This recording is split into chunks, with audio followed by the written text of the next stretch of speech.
Mas leia os salmos de Davi. Leia os cânticos e as orações de Davi, e você vai ver alguém grato. Alguém que conhecia a Deus, alguém que recorria a Deus, está passando por luta, recorria a Ele e já agradecia.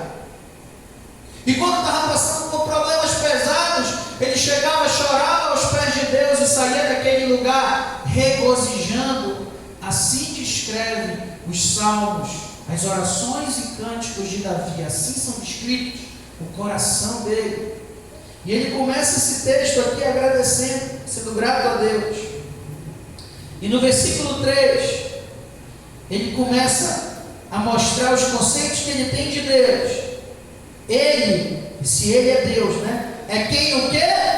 Perdoa todas as tuas iniquidades.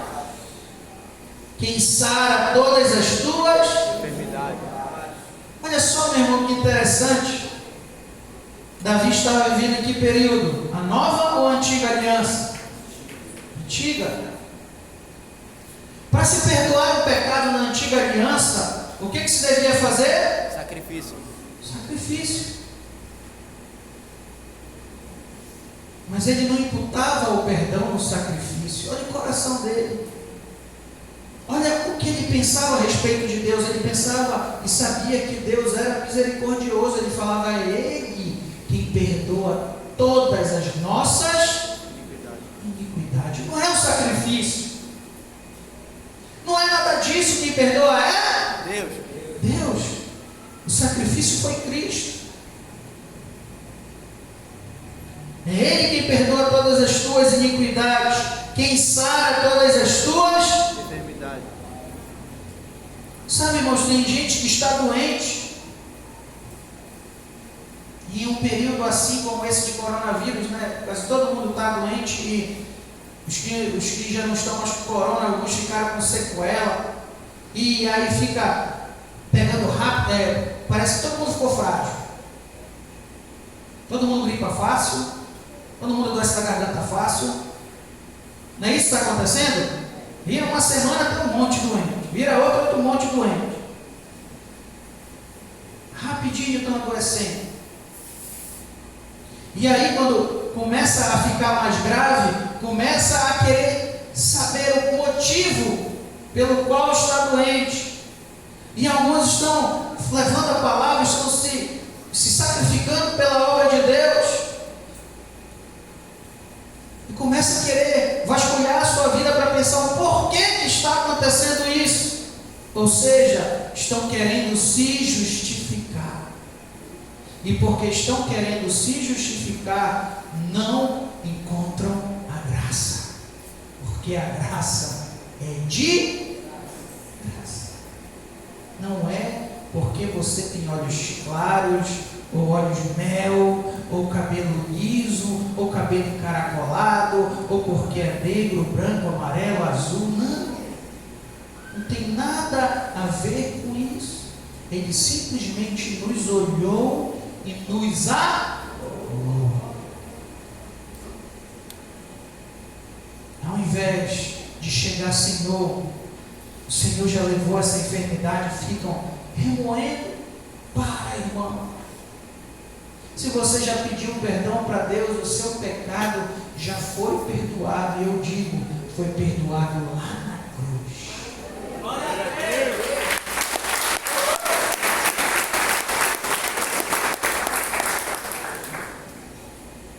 Entenda, não se apegue nos seus erros, muito pelo contrário, corrija-os, mas se apegue na palavra, na promessa, se apegue naquilo que Cristo fez. Sabe o que é interessante, irmãos? Esse é um princípio também. Jacó, quando chegava a Deus e ia pedir algo, quem que ele falava? Era por si? Lembra o que tu falou para o meu pai, Abraão? Não é por mim, faz por ele. Sabe, ele sabendo quem ele era e os seus erros, ele olhava para Abraão e via no Abraão justo, e é como eles, os patriarcas, são conhecidos, né? Em hebraico está escrito na Bíblia, quando se retrata eles em tzadik, ou seja, justo. Assim que eles eram conhecidos, como justos. Então ele olhava, o próprio Jacó, tem muitos erros, né? Também na Bíblia está escrito no original como justo. O justo Jacó, o justo Israel. E eles olhavam, nós temos que olhar para quem é de fato justo. Quem é? Cristo. E Ele nos justificou, e é por Ele que a gente também se vê como um justo. Se você for olhar para você, irmãos, todos os dias você vai perceber que você é um impuro. Todos os dias, não tem um que se safe aqui, não tem um. Primeiro de todos eles sou eu, que se fosse por isso, que se fosse falar aquelas ondas que caiu um raio na minha cabeça, já tinha caído faz tempo. Todos nós, não é pelo que nós, produzimos. Isso nós produzimos porque existe o Espírito em nós, é pelo que Jesus fez. Ponha isso na sua cabeça, é Ele que é a tua justiça, é Ele que é a minha e a tua justiça. Volto a repetir, pastor, então a gente pode viver uma vida de erro e recorrer, Senhor, não, você está fazendo isso. Primeiro, você não conhece a Cristo. Você não vai recorrer a quem você nem conhece. A palavra de Deus diz que aquele que é nascido de Deus não vive em pecado. Está dizendo que não peca mais, está dizendo que não vive. Aquele que nasceu de Deus não vive mais uma vida pecando. Não, a gente caminha. Aqui e acolá a gente comete o erro, pede perdão para Deus, para Jesus Cristo e continua a caminhada. Porém a gente tem noção que nós merecemos alguma coisa é por Cristo, é pelo que Ele fez. Sabe por quê? Senão você se torna um judeu, um legalista, aquele que está com o livro da lei nas mãos. Quando eu falo livro da lei, não estou falando da palavra, está olhando o livro somente das leis, da lei mesmo. Virou um judeu que está com o Pentateuco na mão, e o que serve para ele é mais um livro de Levíticos. É o livro de Deuteronômio, que conta muita história, mas também tem muita lei. Números. Entenda, irmãos? A palavra inteira está para a nossa instrução.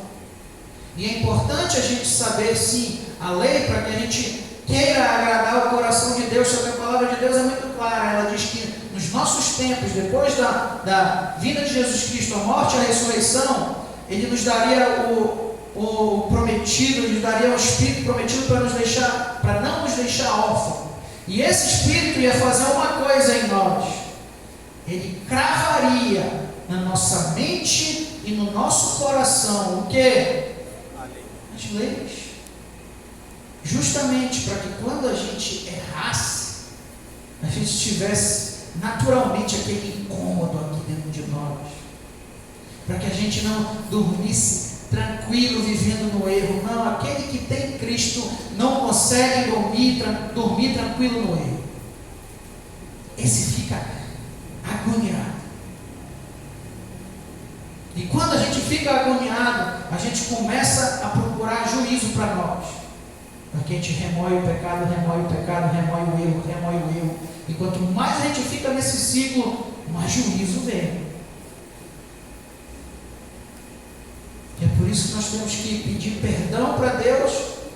E logo em seguida que pede perdão para Deus, com o coração desejoso em acertar, a gente tem que logo saber que a justiça que está em nós é por Cristo. Que se merecemos alguma coisa, ou que se nós temos direito de alguma coisa, é por Cristo. Vamos continuar. Ele é quem perdoa todas as iniquidades, quem sara todas as suas enfermidades. 4. Quem da cova redime a tua vida e te coroa de... E, olha só, irmãos, alguém que estava vivendo na lei.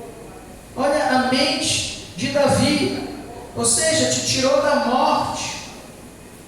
Te botou, sabe, na vida através de quê? Da graça.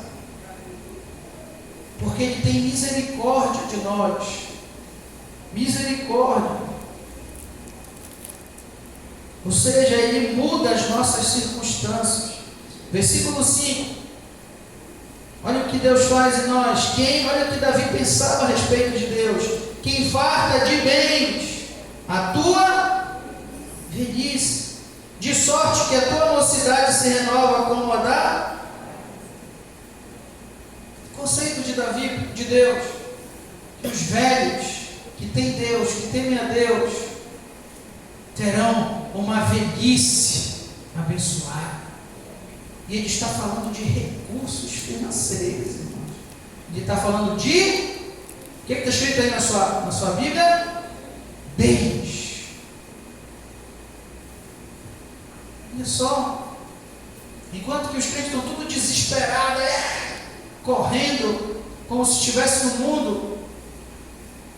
Isso era uma certeza, não, os velhos de Deus, eles têm uma velhice tranquila. E quando são novos, eles são renovados como águias, ou seja, em meio às circunstâncias da juventude, as dificuldades do corre-corre da vida, Ele nos sustenta e nos dá força. Nós somos renovados como a águia. Diariamente a águia tem visão, a águia tem um bom olfato, a águia tem precisão. É isso que a gente está dizendo, que quando nós formos jovens, aqueles que são jovens que estão em Deus, tem todas essas características. Não fica no mimimi, não fica na autocomiseração, esse espírito de comiseração. Ai, tadinho de mim. Igual como diz a música. Tadinho de mim. Sabe, irmãos? Bom que essa música está certa porque ela fala tadinho de mim, se eu não tivesse encontrado a Cristo e tal, está certo, né? Mas o pessoal abandona essa parte e só fica tadinho de mim. Tadinho de mim. Não para com isso. Está difícil, está doloroso, talvez você possa falar, o senhor não entende, não sabe qual é o tamanho do meu problema. Todo mundo passa e está passando por problemas. Só que as pessoas encaram os problemas de forma diferente. Cada pessoa encara os problemas de forma diferente. Se você encarar o seu problema se achando como tadinho, você não vai vencer. Mas se você encarar com o conceito correto de quem é Deus, de que Ele enviou Cristo para pagar todas as coisas por nós, então você vencerá. Mude os conceitos errados. Mude os erros que você tem na sua cabeça, que fazem com que desagrada a Deus. Você acha que Ele é mau, você acha que Ele é um Deus que está pronto a te punir. E diz aqui o versículo 6: o Senhor faz justiça e julga a todos os oprimidos. Olha só, Deus sabe o que Davi está dizendo? Olha, Deus é bom, irmãos, em outras palavras. Ele não comete injustiça. Quando Ele vê alguém oprimido, Ele está ali fazendo o juízo, a justiça. Só que as coisas não acontecem no nosso tempo. O tempo de Deus é o tempo de Deus, é diferente do nosso. Talvez muitas pessoas estão vivendo uma injustiça e acham, Deus não me vê. Te acalma. Deus não falha. No tempo certo, Ele vai colocar as coisas no lugar. O injusto pagará pela sua justiça, e o oprimido será exaltado. Amém? No versículo 7, esse você deixa para o final. Agora vamos para o 8. O Senhor é misericordioso e compassivo, longânimo e assaz benigno. Quer dizer, se assaz, ele quer dizer muito, incontável. Ou seja, a benignidade de Deus é incontável. Não repreende perpetuamente, nem conserva para sempre a sua. Ou seja, Deus ele se chateia? Sim. Só que a palavra de Deus diz que ele é misericordioso, está aqui dizendo. Ele não fica remoendo, ele não é como nós. E quando alguém nos chateia, a gente fica com aquilo dentro da gente, remoendo, e fica, e dorme, e acorda, e almoça e janta com a pessoa que nos fez mal. Não, a palavra de Deus diz que ele esquece, ele tem misericórdia. Só que você tem esse conceito de Deus, irmãos? É esse o conceito que você faz de Deus? Ou o conceito que você faz de Deus é que ele está ali, o olho te observando, torcendo para que você erre, para que ele venha. É do carreira, né?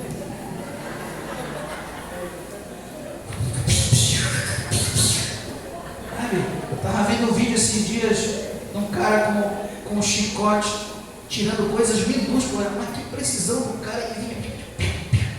Eu acho que tem gente que imagina assim, que Deus está lá de cima com esse chicote. Errou! Bora outro! E fica nessa, irmãos. Eu creio que Deus chora com nossos erros e se alegra nas nossas vitórias. E amor. É isso que Davi entendia. Deus é amor. Davi cometeu muitos erros, pior do que Saul. Mas ele entendia que Deus era misericórdia. E por isso ele continuava. Ele entendia que Deus era amor. Olha só o versículo 10, irmãos. Quem estava na lei descreveu a graça. Olha o versículo 10. Não nos trata segundo os nossos. E muitos, não, Deus está me tratando por causa aqui na Bíblia dizendo, Davi na lei dizendo, não nos trata segundo os nossos, nem nos retribui consoante as nossas, porque se ele fosse fazer isso, não tinha um vivo aqui. Sabe por quê? Porque o salário do pecado é a morte. Mas o dom gratuito de Deus é a vida eterna. Se ele realmente fosse julgar ao pé da letra os nossos erros, todos nós já estaríamos mortos. Se paga o pecado através de sacrifício, sempre foi assim. Por isso que Jesus Cristo fez um sacrifício de uma vez por todas. Versículo 11. Não, 10, vamos ler. Pois quanto aos céus se alteia acima da terra, assim é grande a sua misericórdia para com os que os temem. Quando dista o oriente do ocidente, assim afasta de nós as nossas transgressões. Como um pai se compadece dos seus filhos, assim o Senhor se compadece dos que o temem. Pois Ele conhece a nossa estrutura e sabe que somos.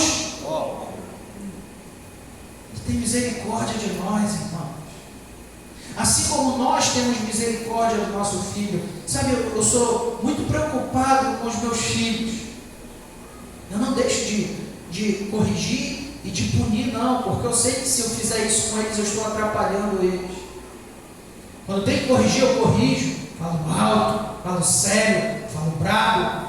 Quando merece uma peia, olha a lei da palmada aí. Não, mas agora que estão filmando tudo.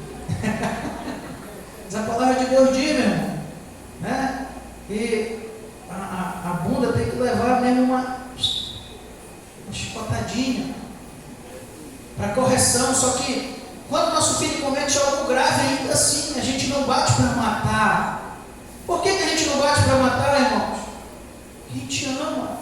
Porque o que a gente quer, na verdade, é correção e não matar ninguém. A gente quer que ele corrija, que ele entenda que o erro, sim, tem consequências ruins. Não estou entendendo isso? E é isso que a palavra de Deus está dizendo. Assim como o pai se compadece do filho, ou seja, tem pena do filho, assim ele também tem de nós. Porque ele sabe que nós somos pó, que nós erramos, nós caminhamos, mesmo querendo acertar, diariamente, nós erramos.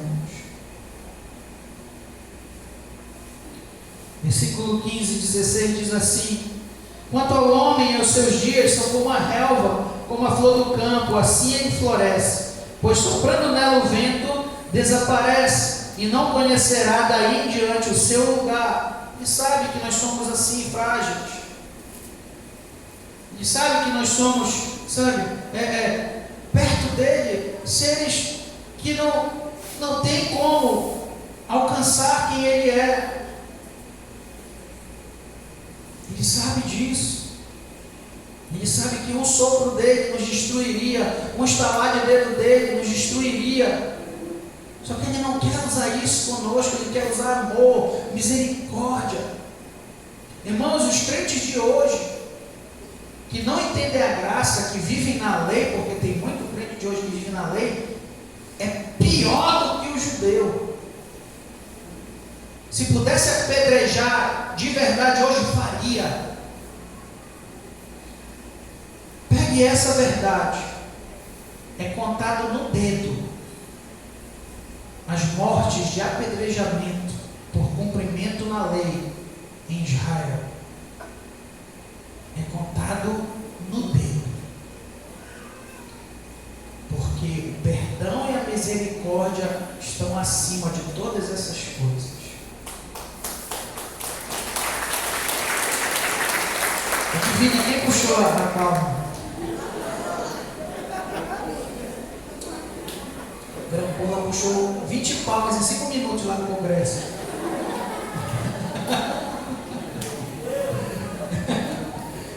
Amém, irmãos? A misericórdia, ela sobrepuja muito mais em Deus. Ele é amor. Para de achar que Deus está ali. Para com isso. Você não vai conseguir achar cura. Você não vai conseguir achar prosperidade. Você não vai conseguir achar família abençoada se você tiver o conceito errado de Deus. Entenda, Deus é amor e Ele quer a sua família abençoada, Ele quer que você prospere, Ele quer que você seja curado, Ele quer que os seus filhos sejam abençoados. Fale isso para o seu irmão, meu irmão. Deus quer te abençoar, Ele te ama. Tenha esse conceito de Deus.